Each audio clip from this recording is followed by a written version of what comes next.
Yeah, today we will cover a bit, how a life of a travel journalist looks like. I will also share a little bit insights from my own experience, the pros, but also like the cons, like the reality of it, because it's not always like fun. There can be sometimes challenges as well, like on the road. So we will cover both sides of it, to not sugarcoat. So some of you know me already. There we go. So for those that are first time, my name is Igor Kondrat, and I'm a travel journalist. I'm originally from Poland, but I grew up in the Netherlands. And for around almost 7 years now, I have been digital nomad. So basically living in different countries and working remotely. First, I started as a language teacher, and then because of many freelance writing projects, I stepped into travel journalism, and then got also my first publications, and then the ball started to roll, and now I'm focusing mainly on travel journalism, and from time to time I'm also doing language teaching and also classes about travel journalism. So life of a travel journalist, right? So some of you already have maybe experience with content creation or with writing, video, photography, or with travel journalism. So as you can imagine, travel journalists, it's traveling, documenting, fun, getting money, prestige. That's usually what people think, right? First time when you are thinking about travel journalism. And yes, some things of that are true, actually. I mean, you get the chance to travel, and I think that's so awesome, right? You can just pack your backpack, you go like on an expedition to document something, and that's true about it. It's also true about that sometimes you can work behind your laptop from very beautiful locations, sometimes from very nice hotels. However, the reality is that usually I will not survive more than 1 or 2 hours on a hammock. So usually just get burnt, or it's just not that comfortable. So the reality is that I just spent a lot of time indoors as well, behind my screen and co-working. So that's also important to know about travel journalism. So it's not always being outdoor, of course, for many assignments, but it's also a lot of hours behind your screen, right? And hopefully, if you do your work well, you can get published. You can see your work maybe in a local supermarket, or maybe at the train station or airport. So that's always cool if that happens. However, it's good to know that behind every picture is a story as well, right? So those pictures that you take, right, as a travel journalist, you need sometimes to travel very, very far, right? So there are things like jet lags, like maybe food poisonings, right? So for example, behind this picture there's a story of like the high altitude sickness. I got it in Cusco in Peru first time. Luckily second time it was not that bad, but first time was very severe, so I was sick for almost like 5 days. So sometimes plans change, and yes, a travel journalist, it's a bit different than going to the local office, right, in your home country, because if you are like abroad, you never know what will happen, right? So you need always to be prepared and flexible as well. So that's a bit the reality of it. And culture shocks as well, right? I mean, everyone is now in a different location, and if you just suddenly like exchanges, I can imagine everyone just experiences like a culture shock, right? For example, in the Netherlands, people drive, I would say in general, very safe and slow. But if you go, for example, when I was in Peru, you need to basically, it feels a bit like Mario, like the Mario game. You need to really mind your step where you go. So that was for me, for example, culture shock. But for others can be also other culture shocks, like the foods, for example, like these ones here in the Amazon jungle. That was also for me a culture shock, but they were actually not that bad, like how they look like. But it's something also to consider if you're going abroad, right? For assignments, you need also to adapt to the local cuisine. And for me, the most difficult thing was actually the times of eating. If you go suddenly to the other side of the world, your stomach needs to adapt, basically, right? So it's very possible you can have maybe some digestion issues, or just you are not hungry when you should be hungry, because it's like menu del dia, for example, in Latin America, right? It's time to eat your food. Everyone is eating, and you feel like, I'm used to eat at 7 p.m. So those are a bit the challenges, right, of a travel journalist. And sometimes also like, going solo, right, that you're going alone. Hopefully, what I would really recommend, especially in the beginning, but also in the later stage, try to team up. That's the best. Try to team up on projects, go together. It's so much more fun, and definitely it will save you, a lot of bad situations if you have like a partner, someone that you can rely on. So if you have the chance, you can always team up with each other, right? On some projects. So I would definitely advise that, because I went for a long time like solo, and it's not always easy to be alone out there. So here you can see a bit more about the challenges. And in general, travel journalism, it's like every job, it's also hard work, right? So it's not always fun. You just need sometimes, you're tired after expedition, you still need to edit the pictures, the videos, write your articles. And sometimes you can have mosquitoes, right? That prevent you from your motivation. But in general, it's for me totally worth it because of the publications, all the hard work, because it gives you like satisfaction when you see like your pictures in print, and your stories out there. And there are even like more things that sometimes can be quite annoying, right, as a travel journalist. But it's with every job, like jet lags, far from home, maybe some problems abroad, like high altitude sickness, digital burnouts, deadlines, hard work, right? But there are also things that can help you out with that. And I just wanted to share what helps me as a travel journalist. I can really enjoy my work, and I can really say that I love my occupation. I love to be a travel journalist, even if you have jet lags or sometimes unpredictable situations.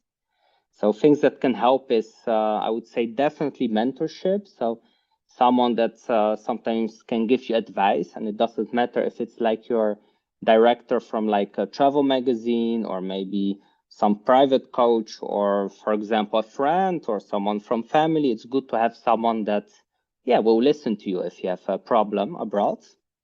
Further, what helps me personally, especially if I'm doing a lot of digital work, is working out in the morning, and also going for a walk, trying to have a good, I would call it like digital offline balance, right? So you can go shooting, then you do a bit of digital work. So if you stay too long or too many days behind the laptop, it's also, of course, not that good. So it's good to have that balance. Healthy nutrition, of course, you need to keep eating healthy when you're abroad. I mean, it can be tempting sometimes, right, to try all the sweets out there. But if you travel for a very long time, like me, you need sometimes to also eat something healthy. So that's actually quite a big challenge, especially for many videographers as well. Like the healthy, like staying healthy on the road, like exercise, like a routine, and healthy foods. So for that, it helps to manage your time, use your schedule. I know in the Netherlands, it's very common to use like agenda. It's actually in Dutch, it means like, basically like agenda, like a schedule. And it helps to track down everything, to have a plan for the day, and to prioritize your targets, right? Like upcoming deadline, for example, so you don't stress out. I used to be that person that was doing my exams like the evening before, preparing for it. So I did it for a couple of years at school, and luckily I was passing, but not always. And I recommend, it's always better just to do everything on time. And and also like this one actually very important, like try to schedule free time. So that means if you're traveling, right, and creating like content, like writing or shooting videos, audio, doing interviews, right, talking with the people there, try to find some time as well just to enjoy it for yourself. Like put away a little bit the camera, and try to also like look not only through the lens, but sometimes as well just with your eye, right, to capture the moment, the beauty of the place. Because you also need to enjoy it as a person and not only for like generating like the content, right? So you need to find free time as well, especially if you are long time on the road. So that's also very important. So you don't burn out basically. And yeah, the last one, I would say it's also very important. It's like having colleagues and accountability. So it can be even like having like a buddy, like a friend, like someone even, you know, like one of you maybe if you feel like, hey, I really like someone, you can always message the person, just talk about your adventures, your projects. It really helps to have someone that you can stay accountable with. So for me, it helped a lot as well to just yeah, basically meet up with people for coffee, talk about our project. So I've yeah, many people that I stay accountable with, like travel journalists, but even like some travel YouTubers as well that are more specialized in videography, some photographers. So that's also very helpful to keep yourself pushing, and yeah, it gives you like a feeling that you, yeah, you make progress, you can relate to someone. So definitely it's very helpful. And yeah, I would say like travel journalists, for me personally, life travel journalists, totally worth it.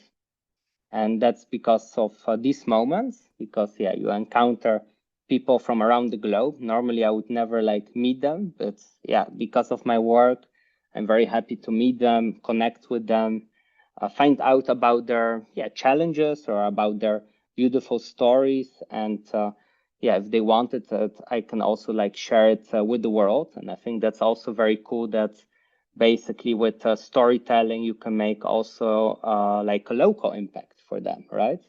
Because sometimes if you spread out the word, there can be changes coming, right? Then you have non-profit organizations, local governments that will take the effort to change something, or sometimes people will donate or even travel to a destination what can boost the tourism industry.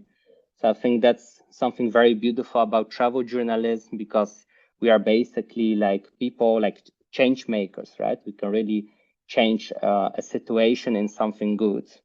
So I think that's really nice about this profession.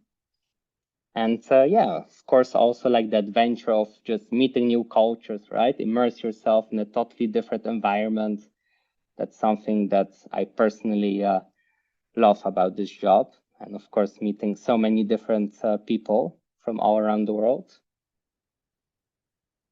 But yeah, like I'm very curious, like what do you think, guys, about the difference between like a travel journalist, like a travel influencer, and travel content creator? I'm very curious about that. Like what is like the difference? Because nowadays a lot of travel journalists, they also have yeah, maybe like an Instagram channel, right? So they can be also a little bit a travel influencer as well. They do cross media, so it can be travel content creation, different platforms. But I'm very curious, like, what do you think about the differences? What's the difference? And I think that's because of social media in general, because in the past you had more traditional media, so it was not normal for like a regular person just to publish your stories, right? But nowadays it feels like everyone is publishing stories. Everyone is on their phone, like it's yeah, quite crazy when you think about it. Everyone's kind of like, I would not say a travel journalist, but like someone that creates stories and shares their stories, right? And yeah, there was in the beginning a lot of trends like with travel vlogging, travel blogging, travel influencers. Now, because of so many different channels, it became more like a travel content creator, right? And some people call themselves more like a photographer, videographer, cinematographer. So there are like many different like sub niches of people how they call themselves. And yeah, of course, you can like check it on Google and even with ChatGPT, and you can see like what, yeah, in general, what the differences are. However, I know the line is very thin, right? Because we all use those platforms or most of these platforms. And in general, like personally, what I think what's different between a travel journalist and a travel influencer and travel content creator is that a travel journalist has like ethical responsibility, right? So if you capture a story, you need to think about the ethics of it, if it will harm the person or not, what will be the effect for the person. And I also think that we are also somehow maybe not activists, but we are like change makers, because an activist, that's also something different. But definitely with content, we can make like a change, like an impact, right? So that's what I see with travel journalism. And of course, the travel influencer or travel content creator, they can also make a change. So don't get me wrong with that. But I would say with travel journalists, the differences are that we also do like a lot of research and we fact check everything, right? If it's like correct. And yeah, in general, we try to make an impact. And sometimes you can have editorial journalism or commercial journalism. So especially commercial journalism, it can even go more into like travel content creation or travel influencing, because there are many travel journalists that also like do like social media, or they are also like a travel influencer. So nowadays the line is very thin. So it's very important for yourself to define like, yeah, how do you see yourself, right, as a travel journalist? Oh, I see from Florence. I do that. Can you explain a little bit what you do? Because I see Florence like shared like a link. Yeah, maybe can I explain directly? Of course, yes, please. I do travel influencer like because in the first time I was studying theater, and as an artist I gain a lot of reputation, and in parallel I study this formation with the School of Travel of Journalism. So now, when I travel, I do something like that. I document myself, and I go to different country to try some specialty. Like the next week, go to. I was going to Porto, and I try some local food and something like that. And what do you think is the difference like between like a travel journalism and travel influencing? Or do you think the For line is very me, thin? yeah, it's maybe can be 10, but the difference it's that person for me. For example, I travel a lot in Paris, and the difference that is, for example, the person who's following me is doing the same. So basically, you try to like I had an empower people influence to. on the attitude of the person. For example, you can, for me, you travel journalism or travel content. It's like I do. It's the person maybe want to know exactly what I'm doing and going to the same and do exactly the same photos than me. You and maybe when you are a journalist you can tell, oh, I recommend this place, this place, this place. The person can go, but didn't eat the same meal than you, or choose or eat I don't know how to explain it, you know. It's like You mean that? I had a Yes, yes. little influence on for example, I take a picture in some place, and I know my follower do exactly the same picture and the same attitude, the same movement in front of the same place. It's Oh, that's actually something very interesting. And that's what you say. That's influencing, right? That's So someone's maybe like a behavior. travel journalist. You can write, I do that, etc. The person can take the advice, but maybe they can take the same meal if they like it. But it's not for me actually. Yeah, it's not very regular to do that. Thank you. Thank you very much for sharing. I think it's very interesting what you say, especially about the part that basically someone will like follow like your footsteps, right? And with travel journalists, of course, it can happen the same. If you write like an article for National Geographic, it's usually also influences people to visit a place, right? That's also why companies advertise in those magazines, because yeah, it means that people will go to the destination or to a specific place, a hotel even, right? So in general, yeah, travel journalists can be also like an influencer, but I think what you say beautiful is that with the travel influencer, that's your main focus, right? So it's basically showing people really step by step how they can follow you, right? With travel journalists, it's a bit more maybe that people need to find it out. However, yeah, it's also like the line is thin because sometimes it can be also a very similar story, right? So it's more about how you see yourself as a person. And I think in general, travel content creator, travel journalist, travel influencer, the lines are very thin. But with travel journalists, I think there are like some rules that apply a bit more than for travel content creator and travel influencer. And that's like ethical storytelling, right? And story hunting.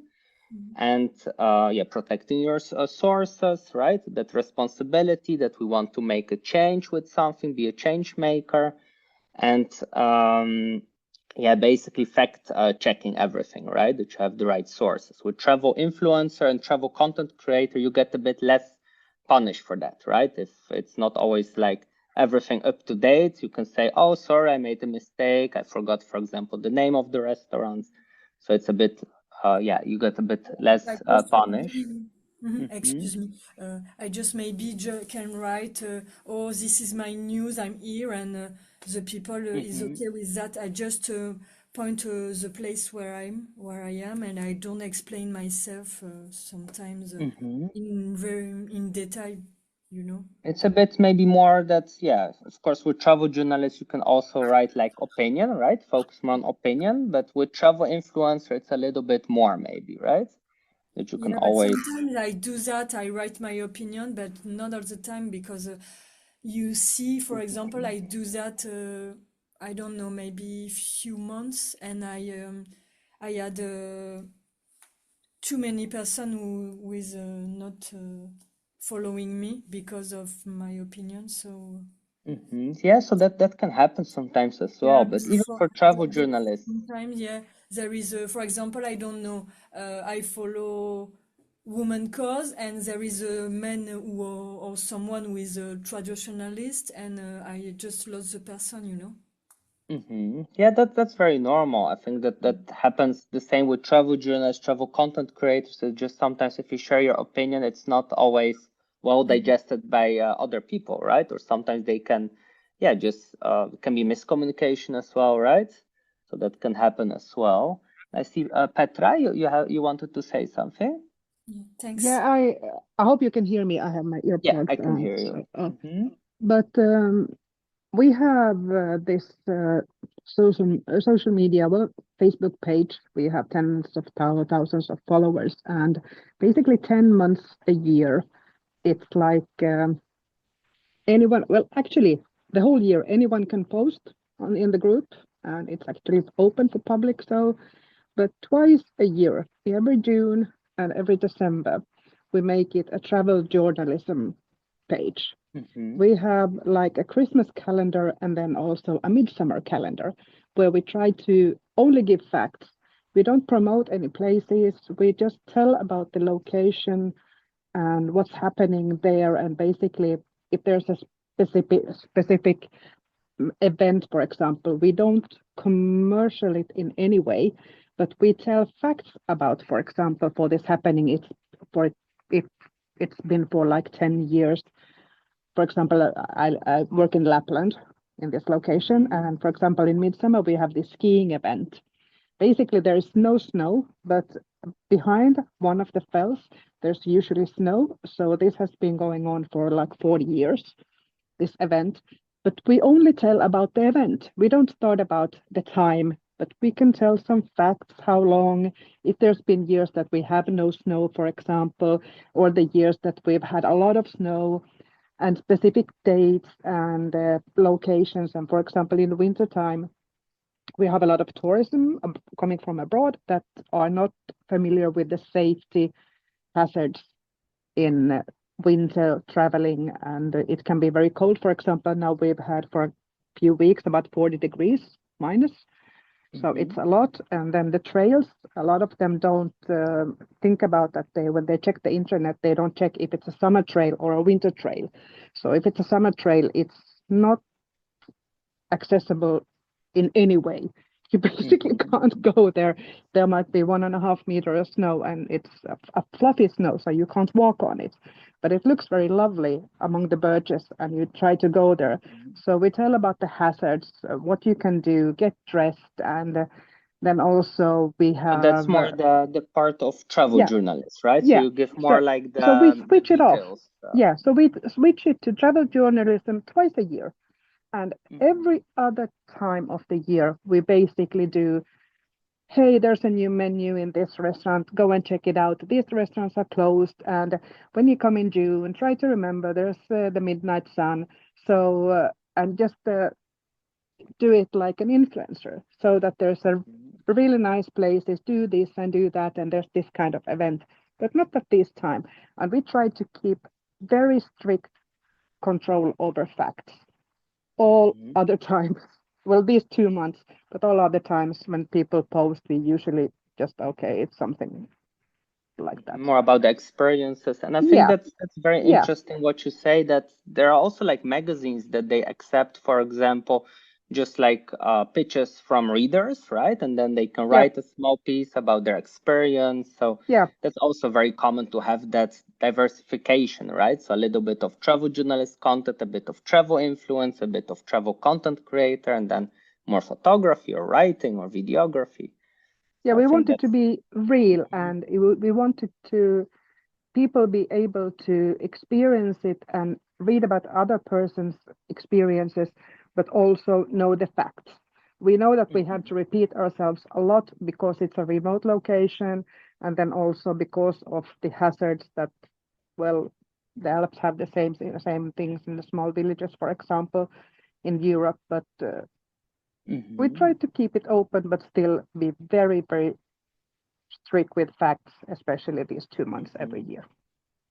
Oh, that's good to know. So it's interesting to see it also from that perspective, right? So it's good to know for everyone as well that sometimes, you can also, as a travel journalist, you can sometimes also be a travel influencer as well, right? And provide more content like that for a specific magazine. Or so travel journalist, you can maybe also be a travel content creator, because the lines are very thin. However, if you provide content as a travel journalist for some specific travel media, it's good to follow basically their guidelines, right? And also like your own ethical responsibility, like fact checking, and also having your in the backside of your head, like, okay, I want to be a change maker. And of course it all depends also of the person, right? It depends of your niche and of the publication you create content for. So that's also something very, very important to know. And I see, Viviana, you have something to say? Yeah, it's actually a curiosity question. Going back to the definition between what is to be a travel journalist and travel influencer. Correct me if I'm wrong, but I feel when you are a travel journalist, you really have to be, like you say, you're responsible for what you say. You look at the ethical part. It's not about you, it's about the place, which I think that's different from what you can see with other travel content makers. So the question is, for example, with hotels, where does that fit in the terms of ethics? Example, I'm following a girl who is a travel journalist, or she claims she is one, and she is invited regularly to hotels around the area where I live. I actually live in Austria in an area that is full of ski resorts. So I follow her because I'm curious to see what's around where I live. And I wondered, and I ask you as a travel journalist, how do you fit the ethical part, trying to be as non-biased when you give your opinion on a hotel that is actually inviting you and paying you to give the review? Are you obliged to say it's a great place, even if it's not according to your opinion? Where does the ethical part fall in there when you're a travel journalist and not a travel influencer? That's actually a very interesting question. I can imagine many travel journalists struggle with that as well. And I think if you go on a press trip or if you go, you get a call-up, right, with a hotel. So a couple of things that you can do is, for example, you can say upfront that you will be giving like an honest opinion, right? So you can just warn them upfront that you are like, yeah, a journalist that always gives like, yeah, basically you'll be like reporting. So you will not give, you know, like you will not try to over glamour it, right? But you will try to give your honest opinion. So you will say what you love, what you like, but you will also say what can be better and what you don't like. So you can say it up front. And there's a chance, of course, that the hotel will think, oh, I'm a bit scared, maybe we will not let this journalist in, or other hotels will appreciate it because they will also get honest feedback what they can improve, and they can even feature it as well, like, oh, thanks to this journalist we decided to improve the customer service or to improve the breakfast or stuff like that. So that's one thing what you can do. Other thing, it's also about transparency. I think that's very important. If you get invited by a hotel, you can say like, I collaborated with this hotel. They offered me like free accommodation. If you write it in a blog post, and then people know basically that, yeah, you collaborated with them. So of course, yeah, it can be a little bit more the frame is a bit more optimistic, let's say, about the hotel, right? Because you collaborate. So if you write it down, I collaborated with this hotel, they offered me a free stay. So people already know like, okay, they get the transparency. Because if you don't write it down, then yeah, people just don't know that you collaborated with the hotel and they think it's just your opinion. So I think those two ways can provide a bit more transparency to the reader and also like to the hotel that you collaborate with. Because imagine if you collaborate with let's say you go on a press trip with commercial tour agency, and suddenly you write a horrible article about them. They will be very frustrated and angry, and they will probably even like they will maybe even like press like some lawsuit against you, like, oh yeah, I gave him for free everything and they just wrote a horrible article about me, right?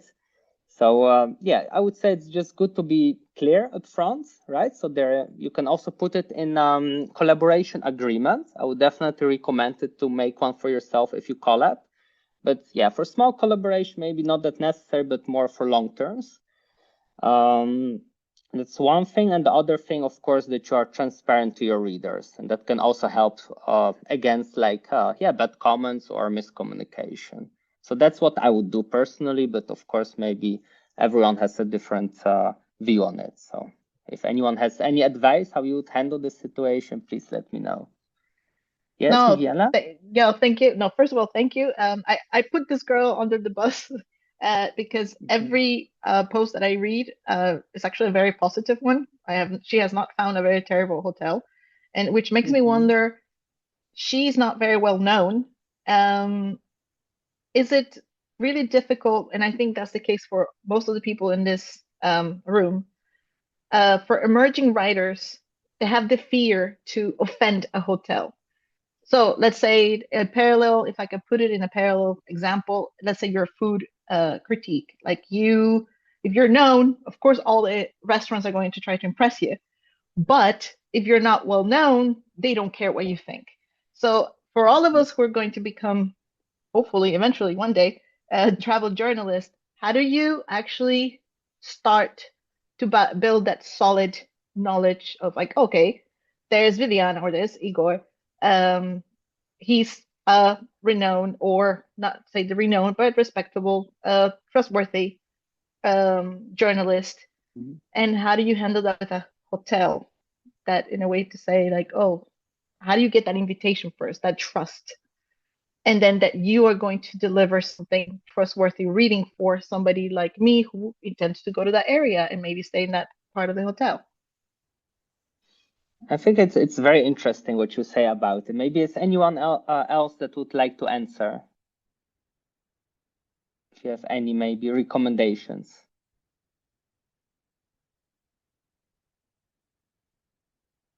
It's also like not that easy actually. So it's not a very easy question. So I think it's all about like your personal brand, right? Your authority about some topics. that's what I also wanted today to cover, that topical authority can be very important. And that's, I would say, it's like your golden ticket as a beginner, because if you have topical authority, so not even a niche, but just you're an expert in a specific topic, right? That's easier.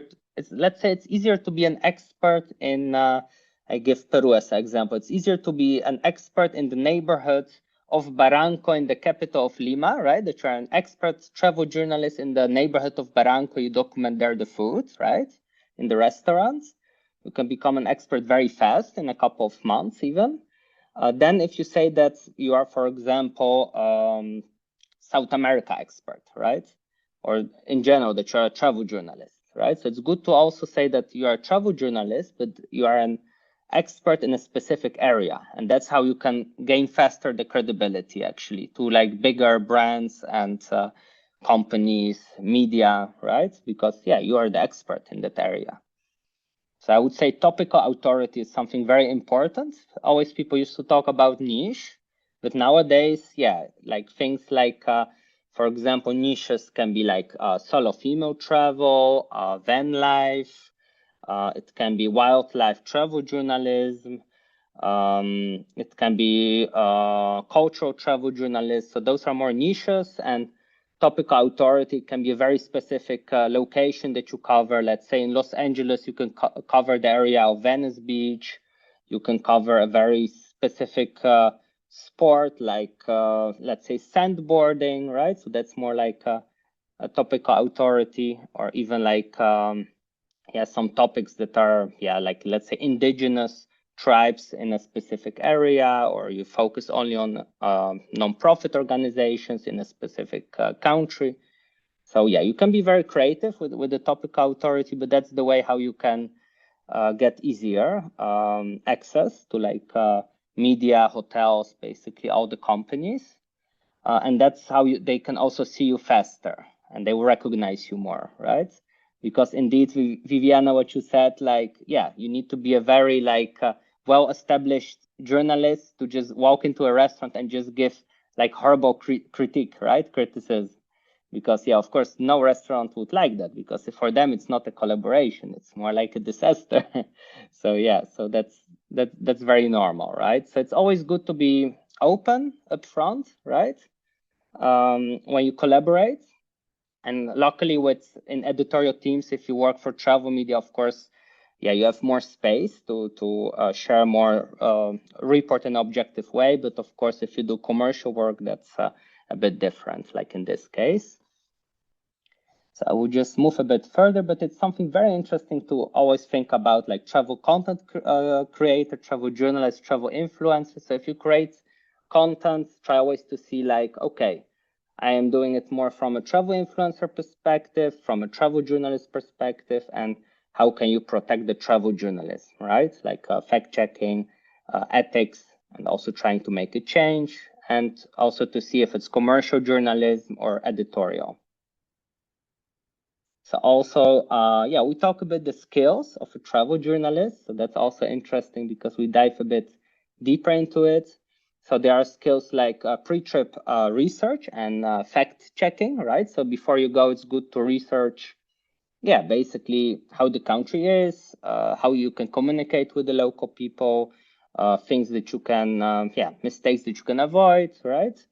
So that's basically pre-trip research, but also of your story. So it's very helpful if you have already arranged interviews, accommodation, and yeah, I would say if you go story hunting, it's always good to be creative and also go a little bit off the script. That's how you can find the most authentic stories, but it's helpful to have at least an outline, right? And pre-trip research is very, very valuable for that. And fact checking. So try to read in about the location, right? Try to know how the culture works, try to find connections.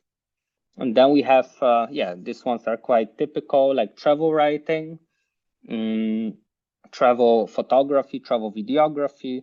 I would add also like audio to it for people that do more podcasting or radio. Reporting, right, abroad. So it can be like with the microphone, even with that kind of DJI mix. I see it a lot nowadays. Further, yeah, you can do it for television or just for like a documentary, or just write it down with a pen and paper as well, right? It can be also reporting. And interviewing, right? This skill is very important because people love to see you and going out there to document stories of other people, right? So it's not more about you, but about another person that tells that story, right? And that's, I think, something very cool that we can do as travel journalists. We can interview other people and tell basically their stories to the world, right? So that's also something that I love because you can really make an impact, right, abroad. So if you leave, you can also have the feeling like, oh, nice, maybe more tourists will go to this place. So it can help the local family-run restaurant or the small guest house, for example. I think that's something very cool. So that's interview and pitching and editing. And I would say pitching is something very important, especially if you work as a freelance journalist. At the beginning, of course, it's easier to just land like a full-time job in an editorial team of like a magazine, television, newspaper, because you have consistency of payments, you have more security, guidance, courses, everything basically. But as a freelance journalist, it's kind of, you need to find it out, and maybe some months you will not have projects, other months you will be overwhelmed by projects. So it can be very different. And editing can be text editing, right? You need to edit your text. It can be editing of your visuals, like images, right? Your photography or video, and even audio as well, if you do for radio or podcasts. And then, of course, we have also ethics and teamwork. So this one's very strong in journalist ethics, right? So the ethical responsibility, like fact checking, protecting your sources. If you go out story hunting, keeping in mind that the people out there are also people that have a life there, and you don't want to disrupt it, right? And teamwork, and I think teamwork is also very important, like especially in an editorial team. So sometimes it can happen, you can have a conflict, right, with the colleague, and hopefully in the most of situation, it will be more support that if you have a problem that the colleague will help you, right? Because you're both like travel journalists or you work for the both for the same travel media. So it's awesome to have that support, right, from your fellow colleague. That's about the skills of a travel journalist. And I wanted also to discuss a bit about the life of a travel journalist, the financial part as well, right? So this one is actually an interesting like small template that I made, the 4 quadrants of income in travel journalists. It was inspired by the book Rich Dad Poor Dad. So there are like different ways how you can use it for travel journalists. It can be, let's say you start out in your local neighborhood, you can go to the local newspaper, right? It can be local newspaper for the residents or even local newspaper for expats or B2B newspaper or magazine for companies. And you can land a physical job, right? So you'll be just working on your location, right? Just physical, and providing for them, like writing. It can be photography, videography, even like launching a podcast that's quite popular nowadays. Further, what you can do is you can work remotely. So that means you have a bit more freedom of choosing where you work from. And believe me, don't work from hammocks. It's fun maybe for 1 or 2 hours or like on the beach or something, because you see sometimes those pictures, and I tried that as well, like in the Amazon jungle, in the mountains, with the coat. Believe me, it's not fun. The best ways for me personally is like a co-working, renting an Airbnb where you have stable internet. I love to work on terraces actually from Airbnbs if that's possible. Cafes sometimes can work, but quiet ones, because if you are suddenly someone has their birthday or someone's doing like a gap year or something with a big group, it will disrupt your work, so your productivity will drop, right? Especially if you have a client on the call. So I would definitely recommend, co-working office is really great if you have the possibility to stay longer, because sometimes you have access to like those cubes where you can record things as well or do a call so no one interrupts you. Or yeah, Airbnb is also a great option. And additionally, I like also to work from libraries and cafes because just of the atmosphere and the creativity of it. But there are also some cons as well. So that's more remote. Freelance is basically if you are like self-employed. So the different thing is that you are a bit less protected because yeah, if you just don't have clients, yeah, that's just bad luck, right? I mean, then it's possible you'll not have work for 1 month or 2 months. Another situation can be that you have a lot of work and you will just earn more than a normal stable job, right, at the local newspaper. So it all depends, right? So that's more freelance work and you need to be pitching all the time. So for that, the portfolio is important. And I would say, yeah, pitching then sometimes can be even more important than creating like your travel journalist piece because yeah, you just need to make a sale basically, right? You need to propose your offer and just, yeah, it needs to get accepted. So it's good in the beginning to start out also what I talked about, the topic authority with like some smaller niches, like in the magazine industry, smaller companies, because you can reach faster the decision maker, right? And sometimes they can pay quite well as well, especially the niche industries.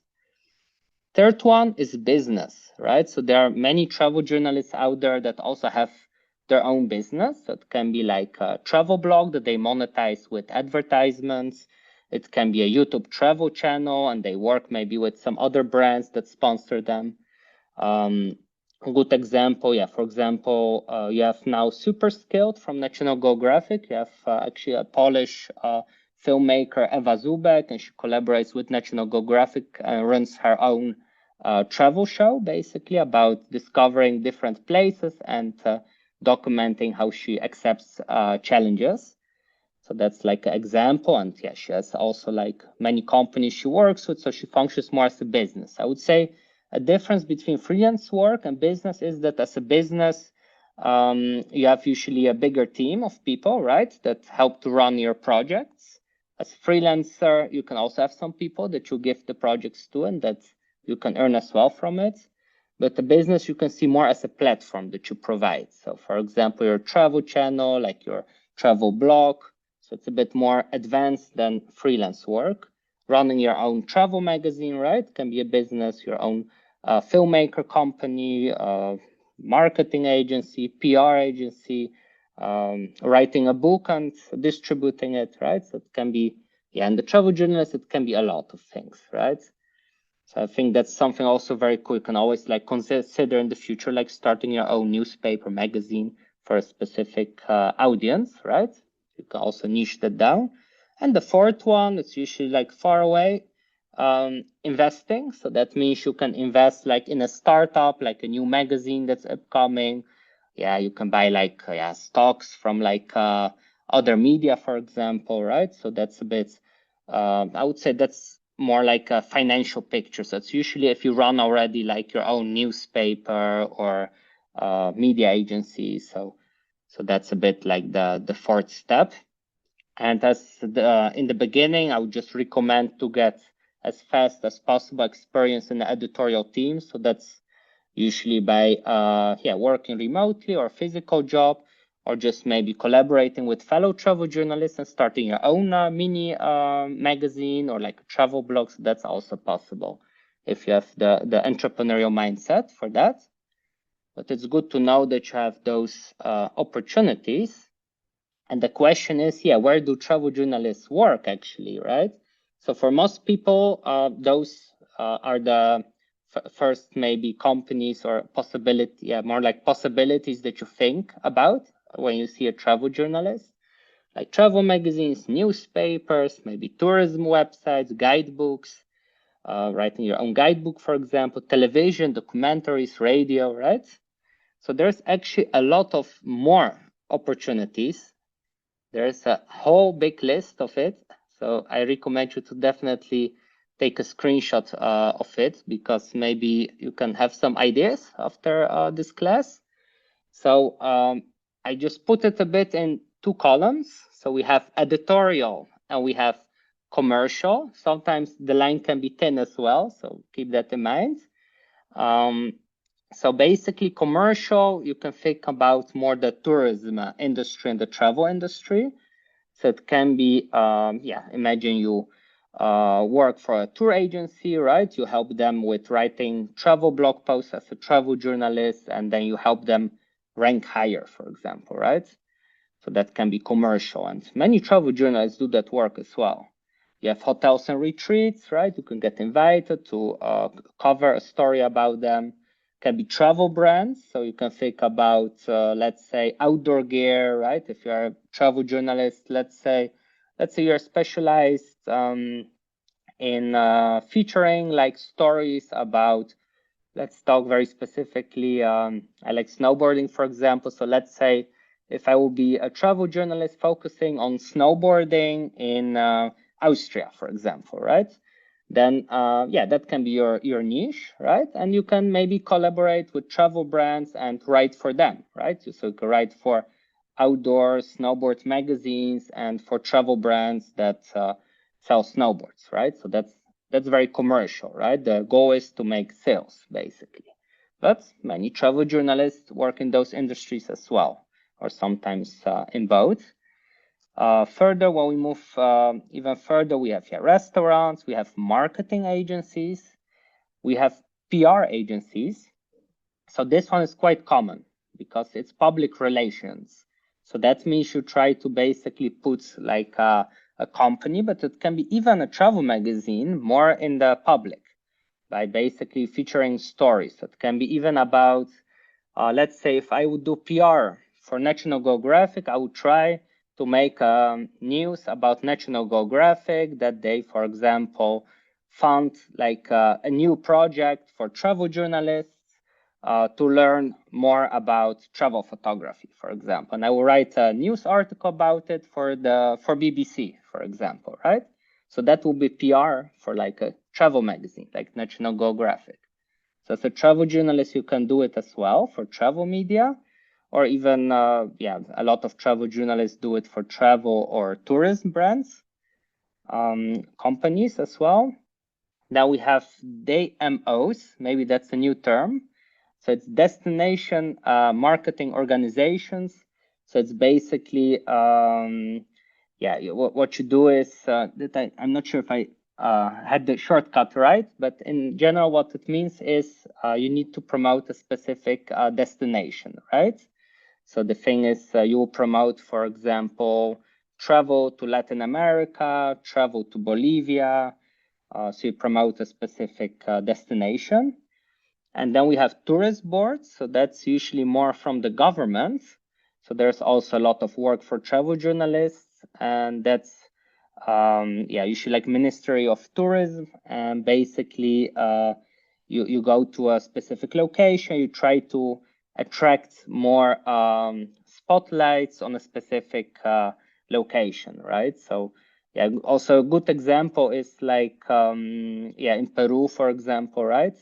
There was like a movie about Peru, for example, and that's like something very good to promote the destination, right? So tourist boards think it very good true because for a country, tourism means a lot of income, right? So they work with travel journalists as well. And then we go even further to other option is embassies, actually.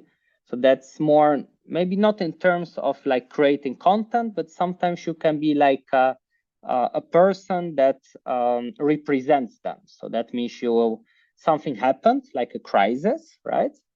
And you'll be the person that will speak to the public because you know how media works. So you'll be speaking to fellow journalists, for example. So that's also like an opportunity. And then, of course, we have also, travel guides, right?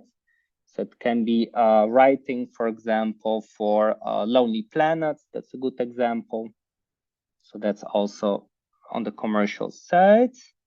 And then editorial, then you can think basically about media. And that's more like reporting how facts are, right?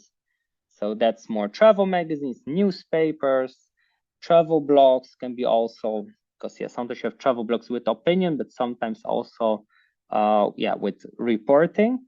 travel news websites, radio, podcast, television, non-profit organizations, and travel documentaries.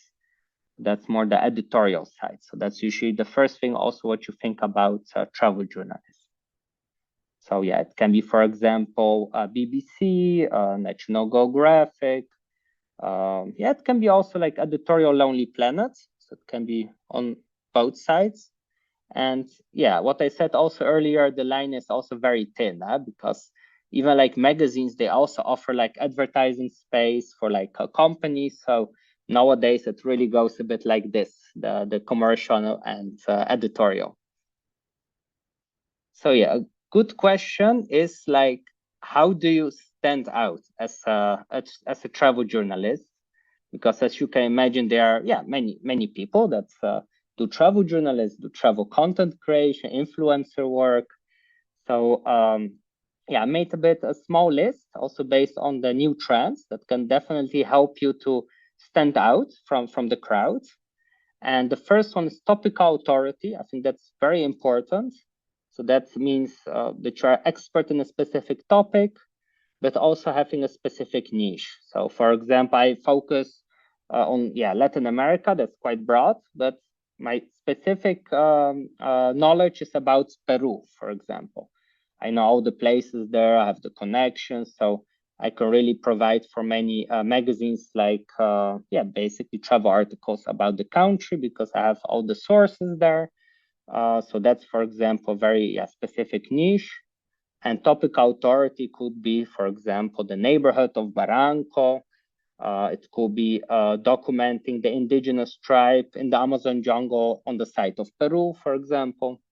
So that's a bit, you dive even deeper, right? Destination experts. So that's also, it's better to specialize in a specific destination.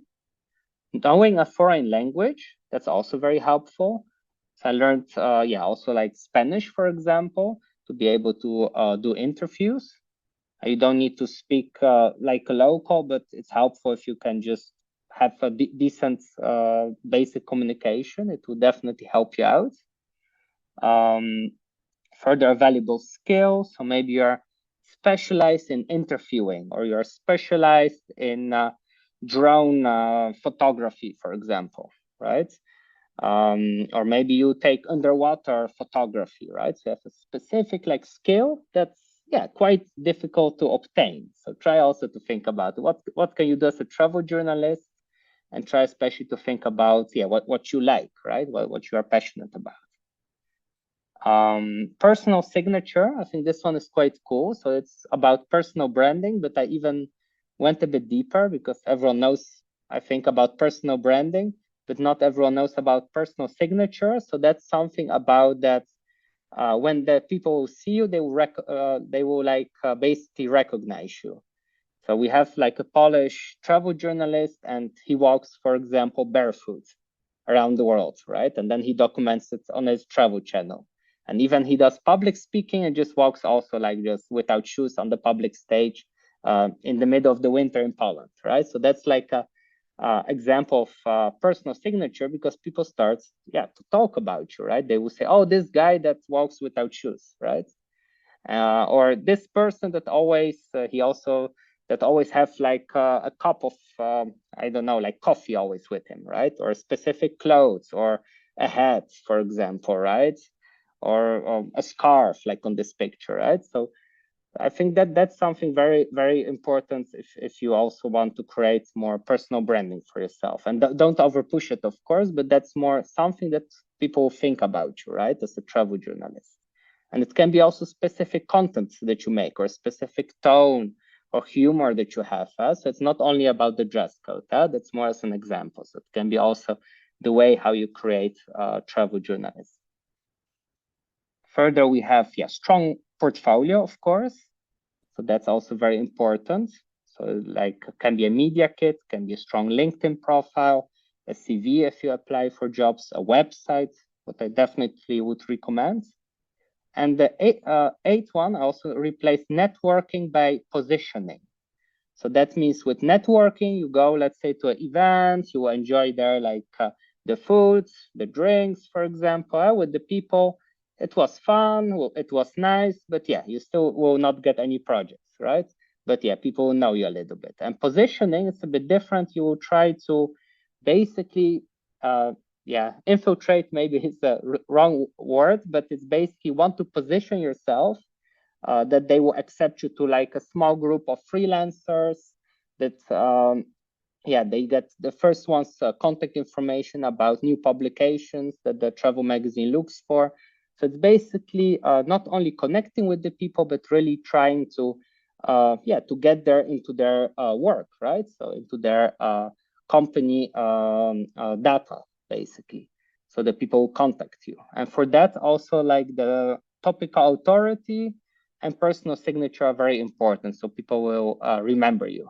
So if you go for a networking event, try to think, okay, what's my topical authority? What's my personal signature? So people will remember me. Of course, it needs to be in a good way, right? Don't do it in a bad way. And positioning. So that means you will come back with those LinkedIn profiles of people, right? And with their email addresses. So it's also good to follow up. So even if you didn't get the chance to talk with them too much, you can follow up and you can meet up for a virtual cup of coffee, right?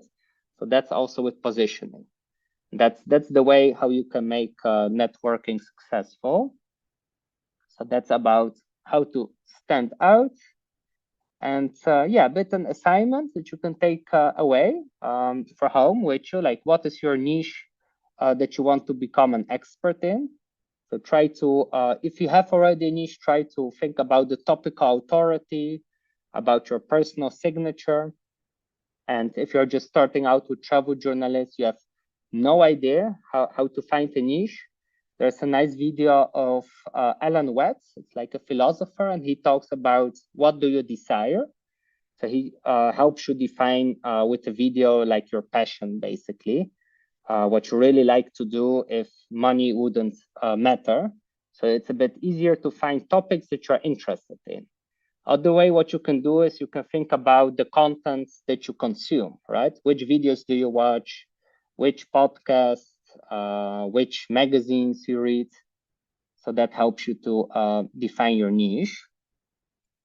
I will write down the name of the philosopher. It's Alan Watts. Not sure if I spell it right. And there was a video, what do you desire? So if you type it in, it can hopefully motivate you to think and brainstorm about your niche. And yeah, if you have already a niche, you can try maybe to niche down even more, right? To find your topical authority. And if you have everything figured out, then you can think about your personal signature, right? How you can make your personal brand stronger. You're welcome, Flor. Yeah, so basically everyone, if you want to check out the chat, you can see Alan Watts. So what do you desire? So it can help you with this assignment. So try to think about your passion, right?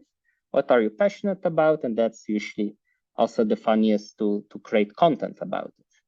Because I can imagine the beginning you want to do travel journalists about everything, but in a practice in the field, people, really like journalists that are specialized in something. That's how you can break in to magazines, to like newspapers, right? Because you have some authority over something, right? So that means sometimes they just can't find anyone else because you are the only person. And also language learning can help as well. Okay, so here, you can find a bit step by step how to become a travel journalist.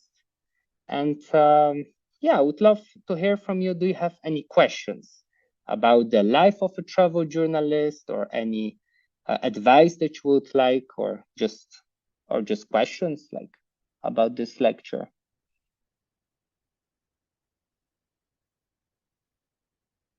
Because we covered a lot of information.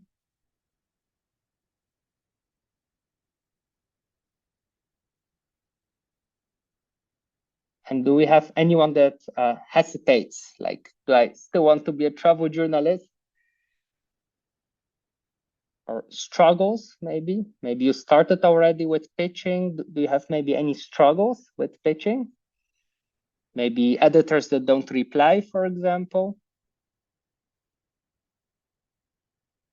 Or maybe some successes that you feel like, wow, I pitched a lot and it really works. Like I have so much replies. You need also to celebrate the wins. I see like Martina, of course, I still want to be a travel journalist. Oh, that's great to hear. And can you tell a bit more what motivates you? You're asking me? Yes. Yeah. Well, what motivates me is that the way I live right now is very stable in one place due to my obligations as a mother and animal owner. So I have to stay here in one place, but traveling, which has always been a passion of mine, I want to do it like with more depth than just for my own pleasure. So, and I have always enjoyed writing. So, on the side of my job, which I do 100%, I started studying because I think this is like my hobby, and it gives me passion when we have challenges in my job. I feel this is inspiring me and all the doors that it opens. And yeah, maybe I was laughing because when you asked if we have pitched, and I'm just really now starting out, so I haven't pitched yet, but it's maybe something that, yeah, I know. I guess everybody struggles with that. You first pitch and you have to learn to accept the rejections and not take them personally, maybe.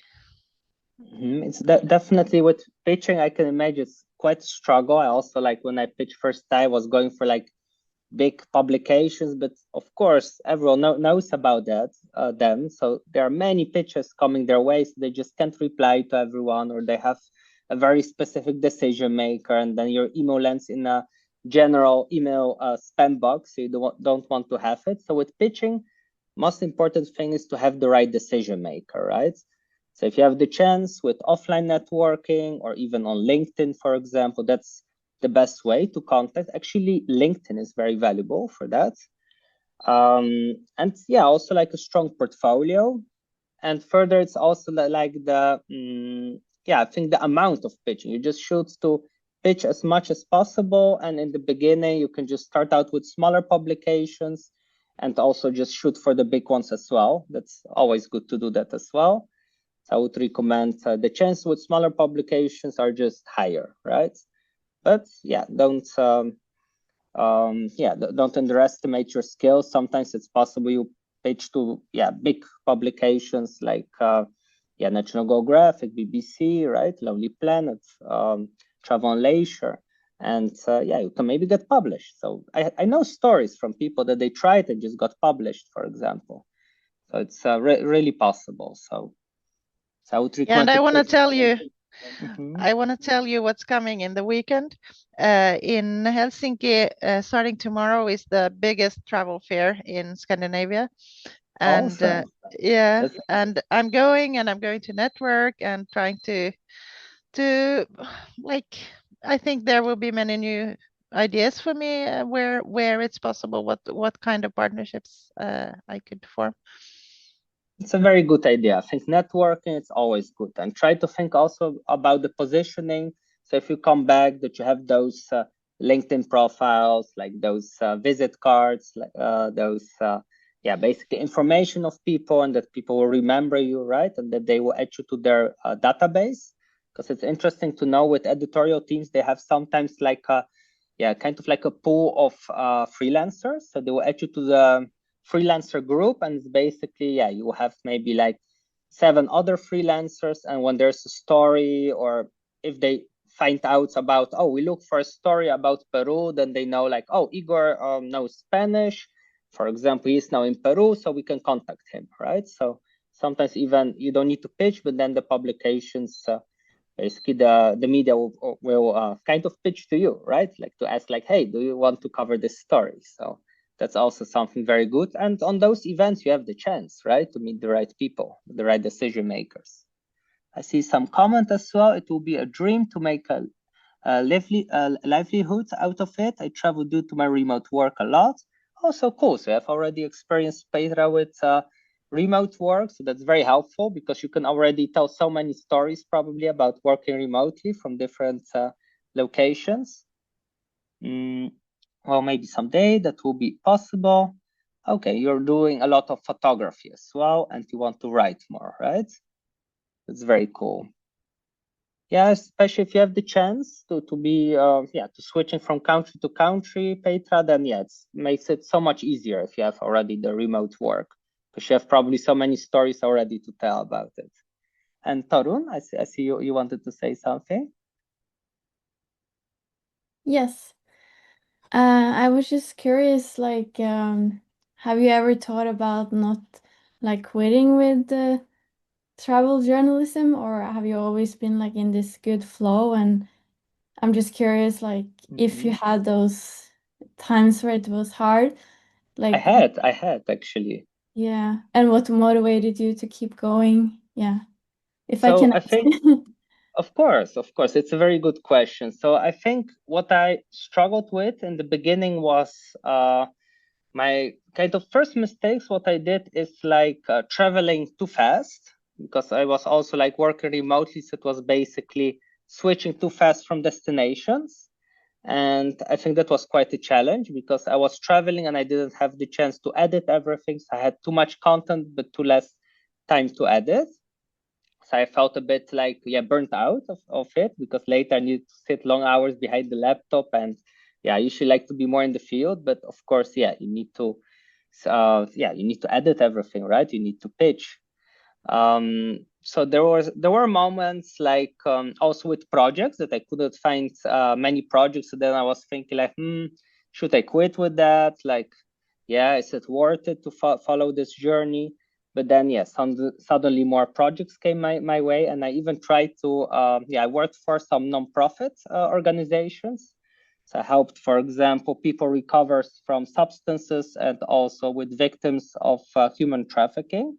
So those jobs were, very inspiring and very, very interesting to work, to do that work.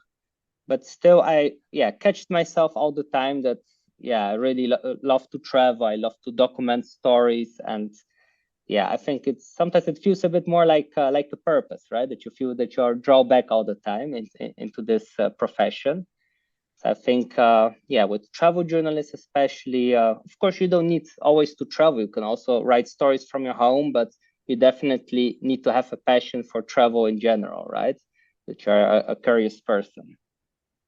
Thank you. I hope I answered the question well. Thanks. Yeah. But definitely there were moments. Yeah.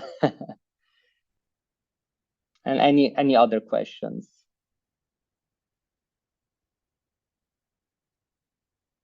Or maybe recommendations, maybe for your fellow students, like what helped you, maybe? Or did anyone had already a publication or lately maybe something published? I had one publication in a magazine, but it's not about traveling. So, but I did. That's good. What was the topic?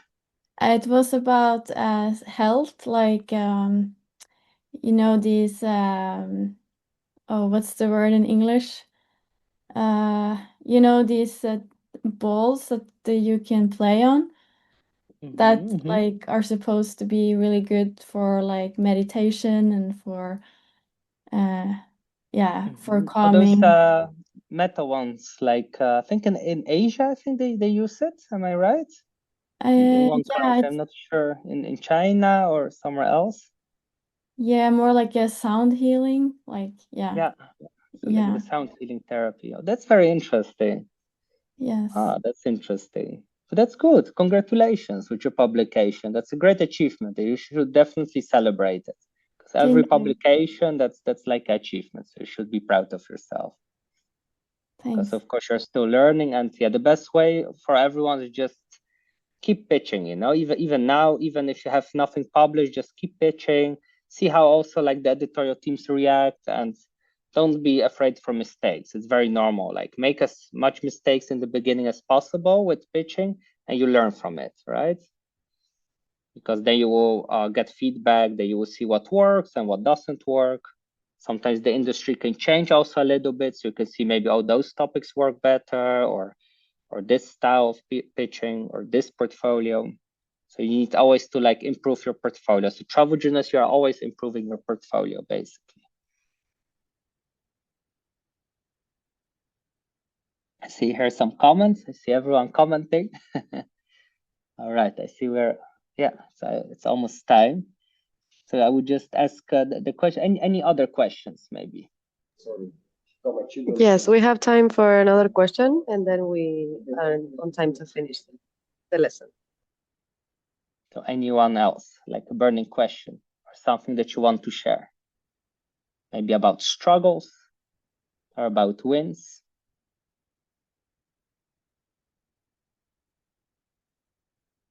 Or something that you're really curious about? Yeah, I have. I'm Anna Maria. Do you hear me?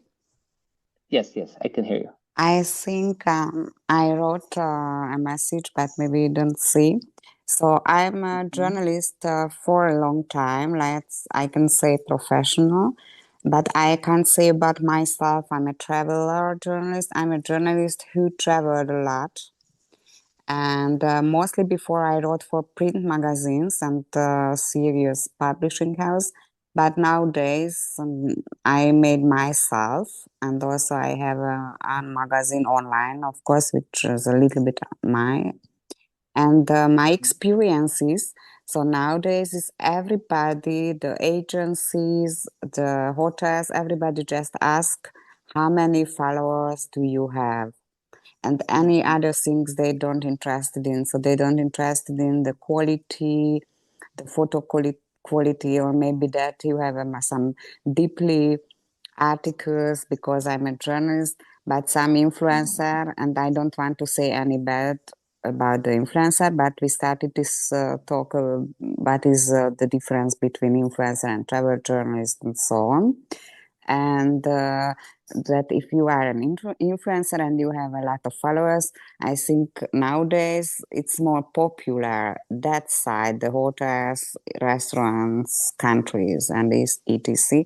So my question is, if I don't want to spend a lot of money for the followers, so how does it work, and what is your opinion about it?